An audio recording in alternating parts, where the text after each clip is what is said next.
Welcome to my channel. ఈ రోజు అయితే సొరకాయ తోటి సర్వపిండి చేసుకుందాం. మరి సొరకాయ తోటి సర్వపిండి ఎంత టేస్ట్ ఉంటుంది అంటే చాలా బాగుంటుంది. ఖచ్చితంగా వీడియో ఎండ్ వరకు చూడండి. పిన్ టు పిన్ చెప్పాను, ఎంతెంత తీసుకోవాలి, ఎట్లా చేసుకోవాలనేది మొత్తము. వీడియో మాత్రం అస్సలు స్కిప్ చేయకండి. చాలా మంది అంటున్నారు కదా, నువ్వు ఓన్లీ పైన వంటలో చూపిస్తున్నావు, మేము నేర్చుకుంటామని ఫుల్గా చూపిస్తలేవు, అందుకే పెట్టట్లేవు, ఇంకా నీ వీడియోలు ఎందుకు చూడడం అని చాలా మంది అయితే అన్నారు. నేను విన్నాను. అందుకే మొత్తం అసలు ఇంగ్రీడియంట్స్ ఎంత వేయాలి, ఎట్లా కలపాలి పిండి మొత్తం అని ఇక నుంచి ఏ వీడియోస్ అయినా అట్లనే చేస్తాయి. ఎందుకంటే ఇక నేనేంటంటే నాకు హడావిడిలో అసలు కుదరదు, అది మీకు తెలిసిన విషయమే. అని నేను ఏదో ఇది చేసినా చూపిస్తే మేము నేర్చుకుంటామని ఓన్లీ వండిది మాత్రమే చూపిస్తాను, మొత్తం చేసేది ప్రాసెస్ చూపిస్తానో మేము నేర్చుకుంటామని అని అంటున్నారు కదా. ఇంకా అలా కాకుండా ఈ మొన్న సొరపిండి వీడియో పెట్టాను కదా, అది కారంతో పెట్టాను. కారం వేసి ఇదైతే పచ్చిమిర్చి నెక్స్ట్ సొరకాయ వేసి చేసా. చాలా బాగుంటుంది. తెలంగాణ ఫేమస్ అనమాట.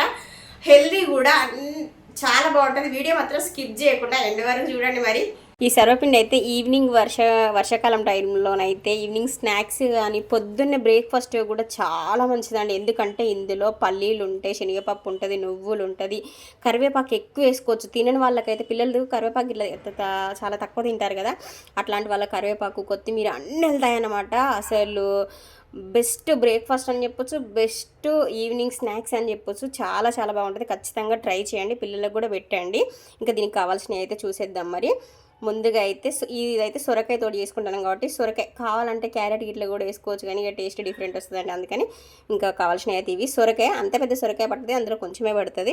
అంటే మనం ఎక్కువ క్వాంటిటీ చేసేదాన్ని బట్టి ఉంటుంది అనమాట. ఇక కొంచెం కారం తక్కువ తినే వాళ్ళకైతే ఒక కప్పుకు చెప్తున్నాను నేను ఈ కొలత. ఒక 6 పచ్చిమిరపకాయలు తీసుకున్న. కారం ఎక్కువ తినే వాళ్ళైతే ఒక 10 తీసుకోవచ్చు, తక్కువ తినే వాళ్ళైతే ఇంకా తక్కువ తీసుకోవచ్చు. ఈ పచ్చిమిర్చి దంచుకోవాలి కాబట్టి దానికి వెల్లుల్లి, జీలకర్ర అవి కొంచెం క్రష్ చేసుకోవాలి మెత్తగా. ఇంకా కరివేపాకు, కొత్తిమీర, పల్లీలు అయితే ఏం పాల్సిన పని లేదండి, పచ్చియే కొంచెం రోట్లు అట్టి వేసి రుబ్బితే మంచిగా అయితే వాటిని పొట్టు లేకుండా తీసేసుకోవడమే. నువ్వులు, ఇంకా శనగపప్పు, ఆయిల్, ఇవన్నమాట మొత్తం కావాల్సినవి. మొత్తం ఇంగ్రీడియంట్స్ ఇవి. ఒక కప్పుకు ఈ కొలత అండి, కరెక్ట్గా చూపిస్తున్న వాటిలల్లో. ఒక 4 టేబుల్ స్పూన్ పల్లీలు ఉంటాయి, 2 టేబుల్ స్పూన్ శనగపప్పు ఉంటుంది, 1 టేబుల్ స్పూను నువ్వులు ఉంటాయి, ఇంతే. ఇంకా ఈ పచ్చిమిరపకాయలను మాత్రము కొంచెం దంచుకోవాలి మెత్తగా. ఇక అందులో పచ్చిమిరపకాయలు వేసి వెల్లుల్లిపాయలు, జీలకర్ర, కొంచెం ఉప్పు వేసి మెత్తగా దంచుకోవాలన్నమాట. అవి మెత్తగా దంచుకున్న తర్వాత ఇంకా సొరకాయ అయితే మనకు అంటే మన క్వాంటిటీని బట్టి వేసుకోవాలండి. ఇక నేను ఒక కప్పుకు ఒక 1/2 కప్పు సొరకాయ తురుము వేసుకున్నాను. ఇట్లా సన్నదాంతో గీరుకోవాలి, పెద్దదైతే మంచిగా ఉండదు. సన్నదాంతో ఒక 1/2 కప్ వేసుకున్నాను. నేను కప్పు పిండి తీసుకున్నాను కాబట్టి 1/2 కప్ వేసాను. ఇంతకుముందు మనం క్రష్ చేసుకున్న దంచుకున్న పచ్చిమిర్చి, వెల్లుల్లి ఉంది కదా, అది కూడా వేసుకొని ఇంకా రుచికి సరిపడా ఉప్పు వేసుకొని, కరివేపాకు, కొత్తిమీర, ముందుగా అన్ని ప్రిపేర్ చేసుకున్న పల్లీలు నానబెట్టుకోవాల్సిన అవసరం లేదు. శనగపప్పు అప్పటికప్పుడు వేసుకున్నా పర్లేదు, కడిగి వేసుకుంటే సరిపోద్ది. అవన్నీ వేసి అసలు ఉల్లిగడ్డ వేయాలండి. మా బాబు ఉల్లిగడ్డ తినడానికి నేను స్కిప్ చేసిన. ఉల్లిగడ్డ మాత్రం అస్సలు మర్చిపోకండి, ఉల్లిగడ్డ వేయండి.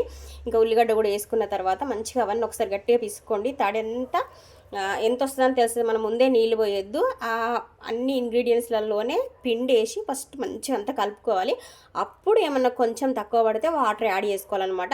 ఇట్లా కొంచెం వాటర్ యాడ్ చేసుకుంటే కలుపుకోవాలి. అప్పుడే మనకు పిండి మంచిగా సరిపోయినంత వాటర్ ఉంటుంది అనమాట. గట్టిగా కలుపుకోవద్దు పిండిని. చూడండి, ఇట్లా చేతితో నొక్కితే ఇట్లా పలసగా అవ్వాలన్నమాట. ఎందుకంటే మనం ప్యాన్ మీద వేసి నొక్కేటప్పుడు గట్టిగా ఉందనుకోండి పగిలిపోతూ ఉంటుంది. అలాగే కొంచెం స్మూత్గా కలిపామనుకోండి మంచిగా ఉంటుంది. ఇట్లా ఏముంది, ప్యాన్ తీసుకొని దానికి ఆయిల్ రుద్దేసి ఒక పిరికడి పిండి తీసేసుకొని ఇంకా కొన్ని నువ్వులు అద్దేసుకొని ఇక సేమ్ వీడియోలో ఇప్పిస్తున్నట్టుగా నొక్కుకోవడమే. కొంచెం పలస కలుపుకున్నారనుకోండి మంచిగా వస్తుంది. మరీ లూజ్ అయితే మాత్రం ముక్కుడుకి అతుక్కుపోతుంది, అది చూసుకోండి. ఇట్లా మొత్తం నొక్కున్న తర్వాత కొంచెం హోల్స్ పెట్టుకొని అందులోనే కొంచెం ఆయిల్ వేసుకోవాలి. ఆయిల్ వేసుకుంటే ఆ హోల్స్లలో ఆయిల్ వేసుకుంటే ఏంటంటే మొత్తం మంచిగా కలుతుంది అనమాట. ఆయిల్ అంతా సర్వపిండి కిందికి వెళ్ళి కాలుతుంది. అప్పుడు ఇంకా అదే ఆ ప్రాసెస్ అంతా అయిపోయిన తర్వాత స్టవ్ అంటించేసి ఇంకా ముక్కుడు పొయ్యి మీద పెట్టుకొని మూత మాత్రం కన్ఫామ్ పెట్టాలండి. మూత పెట్టుకుంటే ఏంటంటే ఆ పిండిలోని పచ్చిదనం అంతా మంచిగా ఉమ్మగిలినట్టుగా ఆవిరికి మంచిగా ఉడికిపోతుంది అన్నట్టు. మూత అయితే కంపల్సరీ పెట్టాలి. ఒక 3 మినిట్స్ హై ఫ్లేమ్లో పెట్టి 3 మినిట్స్ మూత పెట్టి ఉంచిన తర్వాత మళ్ళీ మూత తీయండి. ఇక తర్వాత మూత పెట్టొద్దు. మళ్ళీ మూత పెడితే ఏంటంటే పైన మూతకున్న ఆవిరంతా సర్వపిండి మీద పడి ఇట్లా మెత్తగా అయిపోతుంది అనమాట. ఒక 3 మినిట్స్ మూత పెట్టి తీసిన తర్వాత హై ఫ్లేమ్లో అసలు మళ్ళీ మూతే పెట్టొద్దు. ఇదే ట్రిక్ అనమాట.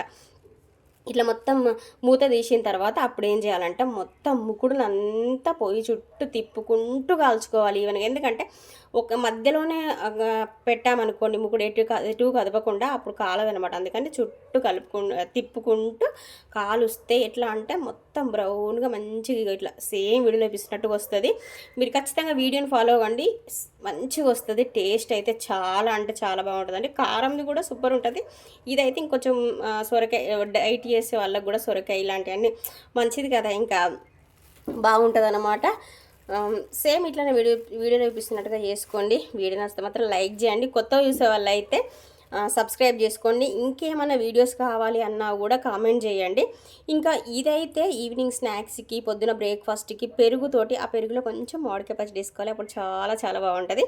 ఇట్లా పెరుగుతోటి తింటే ఆహా ఏముంటుందండి. నేను పనికి వెళ్ళినప్పుడు అయితే మా తెలంగాణ వాళ్ళే ఉండేది. అసలు ఒక వారానికి 2 times అని ఇట్లా సర్వపిండి చేయించుకుంటాను అనమాట. చాలా చాలా బాగుంటుంది. మీరైతే తప్పకుండా ట్రై చేయండి. వీడియో ఎలా ఉందో కూడా కామెంట్ చేసేయండి. Bye bye.